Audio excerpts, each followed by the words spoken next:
All right, guys, we're here today for the e-commerce opportunity. We're going to be talking about affiliate marketing. And I brought on Noah. Hey, Noah, how are you? Doing great. Thanks for having me, Chase. Yeah, dude, I'm pumped. So let's talk about affiliate marketing. Before we do, I want to talk about what you were doing right before this. So I know we were talking before, you were building brands. How do those brands go? And what was the opportunity that led you from that to kind of what you're doing today? Yeah, so about 5.5 years ago, 5 years ago, I just heard about Shopify. I actually heard about drop shipping just from a friend who was building a store just using Oberlo, like the old-fashioned method of just simple drop shipping. And at the time, I was working on a fishing boat, and I was making like, whatever, a couple $100 a day on the boat. And my friend was making a couple $100 a day on his store. And I was like, wow, like if I could do this, like I'll easily be able to quit my fishing boat job. So I just got super intrigued by it. And I was like, yo, can you help me build this out? Like I would really appreciate it. And he did. And I just became, I just got obsessed with it very, very quickly. And I ended up quitting that fishing boat job and just going, full time into this store. And the only way I was getting traffic to it was literally just by following and unfollowing people that followed similar stores and messaging them to become an ambassador and an affiliate. So affiliate marketing was always like a big marketing channel, even from the beginning, before I even knew what I was really doing. Um, and then from there, I learned Facebook ads. I paid for a consulting call with this guy, Teo Vanyo. I don't even know if he's around on the internet anymore, but there was no one really teaching courses back then like how it is now. So it wasn't, as easy to learn this stuff. So I found some guy from YouTube who was doing consulting calls. He taught me Facebook ads. I started, running Facebook ads for my own store, just building new stores. Then I started doing it as a service for other stores. And I just got like really heavily involved in the marketing side of e-commerce. And, I ended up dropping out of college and just pursuing it full time. And throughout all these stores, affiliates were always like a huge traffic source. So I kind of like learned the value of it off the bat. And eventually that's what ended up sparking into Social Snowball. I love it. So you had brands, you were doing that, you saw that there was a need for other people to maybe make affiliate marketing a little bit more accessible and easy. When you came up with the idea, how long did it take you from idea to actually like prototype to getting, your first customer? Yeah, I mean, I'd say the idea process itself was a little bit of time in the making. So like I said, like my first ever store had an affiliate program, even though I was making discount codes manually and DMing them to people on Instagram, like doing everything with my own two thumbs. I technically like was already working towards what was already turning into the idea of Social Snowball back then. But then once I started getting more involved with stores and on the marketing side, I, started playing around with the softwares that were already available in the Shopify ecosystem. Because I just knew the value of affiliates. I knew how much people love to be part of a community. They love to have a discount code with their name in it and put it in their Instagram bio. It's like a flex to their friends, like, oh, I'm part of this brand. Like it's like a little show off thing that they have, and it builds community. And on top of that, it builds revenue. And an affiliate program was like an essential part of all these stores I was working with. So the idea of it was like a long time coming, and having had the experience with these other softwares in the Shopify ecosystem that were already out there, I like noticed that all of them did a few things that were just very unintuitive to me. They just didn't make sense. It was very manual and very outdated. So that's kind of where the idea really started to spark. Like, the whole way that these other softwares would have you acquire affiliates was just very manual and just a process that involved way too much friction. And from a brand owner's perspective and from a marketing perspective, there's no reason that a brand wouldn't want as many affiliates as possible, because like the worst thing an affiliate can do is promote your brand and not get you sales, which is still putting out content on the internet for your brand and it's still delivering value. And then the best thing an affiliate could do, and what they very often will do, is actually generate you sales. And those are customers you're acquiring without spending any more ad dollars. So there's no reason to not have as many of those as possible. And like the way I saw it is everyone is already an affiliate. Like if they bought from your store and they had a good experience, they're already going to tell their friends and family. So it comes down to like, do you want to track that attribution data or do you not want to track that attribution data? Obviously, any marketer wants to track as much attribution data as possible, especially with like how much harder it's been to track attribution data with the new iOS updates, etc. And then also, by turning everyone into an affiliate, it's further incentivizing them to actually like beyond the existing attribution data. If they were going to share it to their friend, like maybe they'll be more motivated and go post about it on social media, or if they have a blog, post about it there and turn it into something, bigger than just one referral. It could be like a side hustle for them, since there's that incentive in place. So there were just like a lot of little things. There are, additional problems, just bottlenecks I found with the other affiliate softwares. And that was kind of when I was like, okay, I actually, I talked to a lot of other e-commerce friends and everyone agreed with me. And I was like, you know what, I'm actually going to build this. Like there's really a need for this. And it would just be scratching my own itch and it would be solving the same problem for a lot of other people. So to answer your question, I went on a bit of a tangent, but the timeline from when I had that idea to when we launched was about 15 months 2 months. Nice. of I building. got a bunch of questions. I'll start with one at a time though. Are you technical or did you find a technical co-founder, partner? Did you outsource it? Who actually built the tech? Yeah, so I'm super not technical. And I did not even find a technical co-founder. I actually didn't even know finding a technical co-founder is what people do if they're not technical. I just didn't even know that was a thing. So I outsourced. I found an agency that kind of did like a done for you package where they would do like all UX, UI, the actual, functionality of the app and the website as well. So I kind of just paid like one done for you package. And this agency, they told me it would take 3 months to build and it ended up taking 15, but I guess that's kind of the way it goes sometimes with software. Crazy, man. And is the business bootstrapped or is it funded? It's mostly bootstrapped. So it was bootstrapped up until about a month ago, and we just did a little pre-seed. But getting it off the ground, getting our first 1,000 customers, even everything was bootstrapped. Nice. Congrats on bootstrapping. Congrats on the raise. That's awesome. What decision as a founder went through your mind of like, do I raise capital? Do I not raise capital and keep bootstrapping? Like, and how did you end up raising capital? Yeah, I mean, it's interesting because like my entire mentality, like I was positive I was going to bootstrap the entire time. Like there wasn't even a doubt in my head. I just had the vision so clearly. And it's interesting, like I definitely obviously had a change of heart and I realized the value of outside capital. And I think bringing in outside capital is cool for a couple of reasons. One is the obvious and it accelerates things because it lets you do things faster. Like the company cash flows, but not fast enough to be building everything we want to be building. And with the fast growth that we have had on the user side, building things on the business side as fast or faster really, really help. And if there's like a lag of that, then it could lead to poor customer experience and that could, hurt your reputation. So there is value in having just enough capital to be able to do all those things that you want. And then another great value add of bringing in outside capital is that we only had investors come in that were strategics. So they were value add investors. So they were either people with really big e-com brands that already used Social Snowball that loved it so much that they wanted to be more involved and wanted to help with the direction of the product and help spread the word. So they came in as advisors as well. A lot of them, not all of them, but that's also a huge value add is that these people now that were already using Social Snowball and were already involved, now they're more involved and they also have some skin in the game and they have a lot of great ideas for us since they're actually our end user. These e-commerce store owners that now came in as investors and advisors, they're like the best place to get any information from because they actually use the product themselves. I love that, man. I want to talk about definitions really quickly. What's the difference, or is there no difference between the words affiliate, referral marketing, ambassadors? Like, I think those three words are used interchangeably. Like, are those all the same thing? Are they different? And if so, how are they different? So I think the technically correct answer for that is that an affiliate is rewarded with cash. Like an affiliate program rewards affiliates with cash. A referral program rewards advocates with discounts or gift cards. And an ambassador, and I think an ambassador, maybe there's no reward. I'm not positive on that, but I think that's technically, even though they are used interchangeably, and I even use them interchangeably because that's just kind of how it is. I think if you were to technically look up the difference, it would be like a referral program rewards with like discounts or a points system. Like, there's some softwares that you could get rewarded with points and then cash in points for a discount. But an affiliate program, I'm pretty sure by definition means that you're paying out your affiliates in actual cash for their referrals. Got it. And to clarify that, so the tool that you've built is specifically focused on affiliates. So you're turning customers or subscribers on your list into like a conversion focused sales army, for lack of a better word.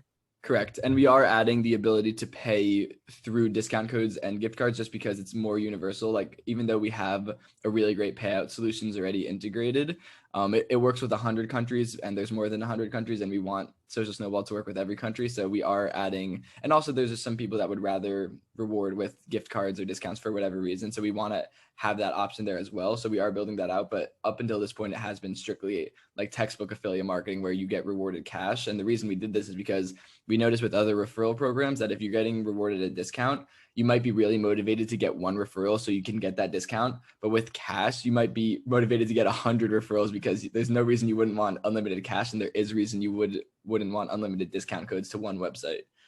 Love that. A couple other questions I have for you. So whether they're clients or customers of yours or not, what are some brands that you can share that are doing a great job, like with affiliate programs? And maybe they're your customers, maybe they aren't.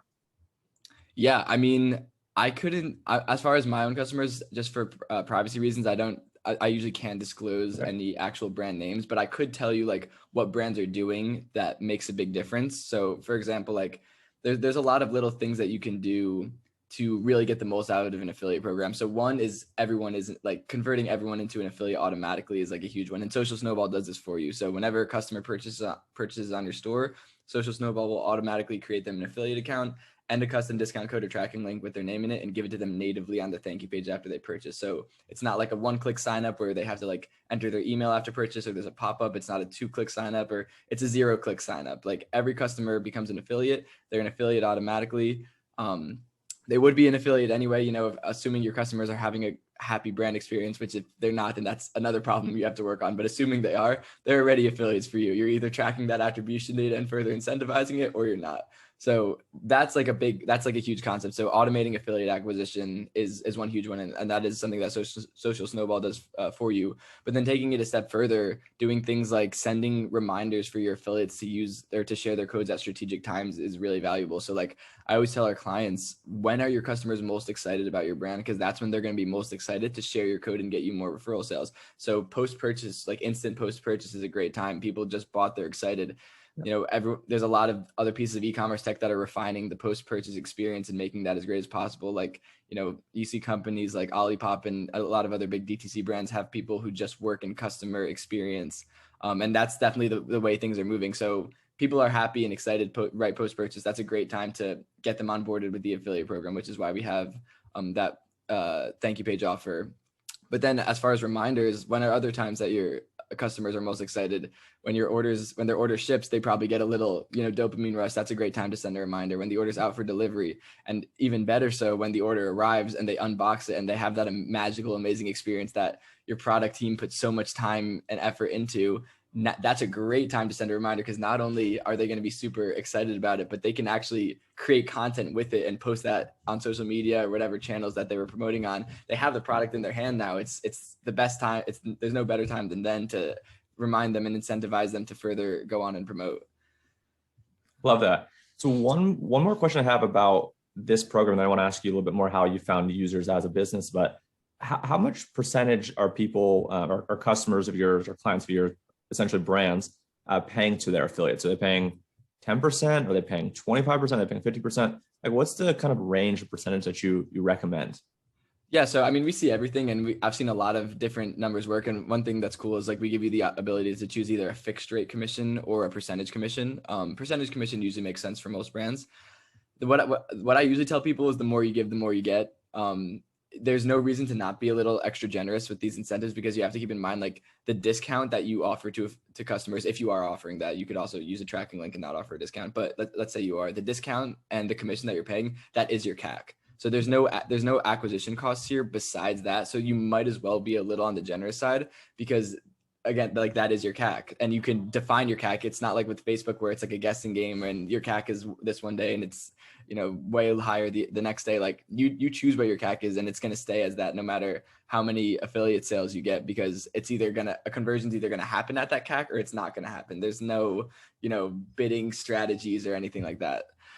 So yeah, I mean, the more you give, the more you get. I'd say by default, Social Snowball will give you a 10% reward on both sides. So 10% cash paid to affiliate and 10% discount to customer, which is a little on the lower side. I wouldn't go lower than that because it's just not as much motivation. I would say a 15 and 15 converts really, really well.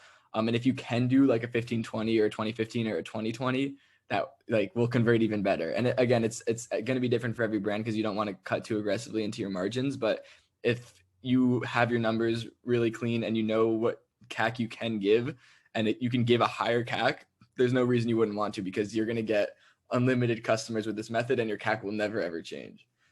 Awesome. One follow-up question there. So is the understanding for the customers that are essentially your affiliates, are they getting paid out only on the first sale? Or if that customer then buys from you again, are they getting paid out again? Just so brands can kind of map out like, okay, maybe on the front end, I can be a little bit more aggressive because this is a one-off sale that these affiliates are going to get. Or maybe I need to be mindful of the fact that like this is something that's going to be recurring and we're going to be paying out this customer for life. How does that typically work? Yeah, so the way we have it set up now is that if an affiliate refers one customer and that customer becomes a repeat buyer, assuming they use the same discount code that they used the first time, it would still be a referred sale for that affiliate, and you would have to pay them a commission. Though we are building a feature where after you refer a customer once, their future sales, they could still use like whatever tracking link or discount code that you referred from, but you wouldn't be giving a commission to that affiliate, and that's just going to be up to the merchant if they want to or not. And there's obviously, there's pros and cons of doing it either way. Cool. And then the last question I have is, I'm sure people listening to this might have SaaS companies or agencies or whatnot, and any of these learnings will be applicable. How have you gone about kind of acquiring customers and scaling the business from, 0 to however many customers you're at? And you don't have to share the number of customers you're at, but how have you gone about acquiring, paying customers for Social Studio? Social Snowball. Sorry, Social Snowball. Yes. Social Snowball. Yeah, so it started with just exhausting my network and the networks of people around me. So, having had that e-commerce experience under my belt the 5 years leading up to the launch, I had a pretty good network of people in the e-commerce space and people with followings in the e-commerce space. So, we did a little beta launch. We got some stores on it. People were starting to get results, and we're like, all right, let's start to open the floodgates a little bit. So we posted about it everywhere. It was just a game of making content. We showed what it did. We explained what it was. And honestly, just the concept of it itself was unique enough that it really got people's attention and they wanted to give it a try. And then after they tried it, they'd like it and they'd stay. So like our creative twist, like it was really, our big marketing push in the beginning, at least, was our automated affiliate acquisition, the 0-click sign up through checkout. That's, people really like that concept. And so we use that for our marketing material. So it would be enough to get people to sign up. And since, it's such a risk-free product-led startup, like there's no reason to not start that 14-day trial we have, because the worst thing that could happen is you uninstall it and it was free. So there's no reason to not to use it. And then the majority of our customers that would start that free trial, they actually liked it, so they would stay. So that was the beginning. It was just exhausting our network. Beyond that, we started, doing little influencer partnerships. We, partnered with influencers and would just have them, post a YouTube video or something along those lines. And it was the same kind of concept. People would be like, it's a risk-free trial, 14 days. Like, I'll give it a shot. And if I like it, I'll stay. And if you don't, no hard feelings. And so, having that free trial really just makes it so easy. And also the way our pricing works is like, it's only based on results as well. So there's no real risk. You could have the app installed for free and never use it, but we'll never bill you unless it starts making you money. So it's just like we wanted to make it as risk-free as possible. And I think that was like one great like retention trick that we used. And then, further than that, we've been running Facebook ads as of more recently. Those have been doing pretty good. The stores that we've been getting signed up through Facebook ads have been lower quality. So like the way our pricing works, like I explained, is we only make money if you make money, but the more money you make, the more money we'll make. So if it's like a drop shipping store that, is someone just saw an ad to make a drop shipping store and made one and then closes it down in a week, and it's not like a real business, like that won't be a great customer for us. And we realized on Facebook that the majority of the customers we get are like that. Definitely not all of them, but a lot. And then a new thing that we've just started exploring is partnerships. So we're partnering with a lot of other Shopify apps. We've kind of gotten to the point where we're reputable enough that other Shopify apps have been reaching out to us. And when we reach out to bigger Shopify apps, they want to partner with us. So, that could look like a blog swap, adding them to our app directory, adding us to their app directory or partner directory. And, most Shopify apps have in their blog, they'll have like a top 15 Shopify app every store needs. So we'll add a partner's name to that, and they'll add our name to their blog that says that. That's like a pretty standard thing in the Shopify app space. And, other co-marketing activities like webinars and, stuff along those lines, little press releases, depending on how big the app is. And, we've done some content marketing too. We have a blog that we're really consistent with, and we actually post really good content on it. And, we've been doing that since day one, and it's been 7 months now, and it's finally starting to get some organic traffic. So, we're going to keep doing that. That's kind of the SEO game. It's the long-term game. We also, made a little YouTube channel podcast, the Snowball Effect Show, where we just talk about e-commerce and tips. And it's just, educational, fun content that people who are in our audience would like. And, maybe they'll end up converting to a customer. So we've kind of tried it all, honestly. We've been doing a lot. Love it, man. Well, dude, thank you so much for being here. So that way, if someone else doesn't butcher your website or your name like I did, I'm going to drop all your links below. I'll have the website URL. I'll have your personal socials. I'll have the blog. So thank you so much for being here. Appreciate you. Thank you so much, Chase. Appreciate it. All right, cheers.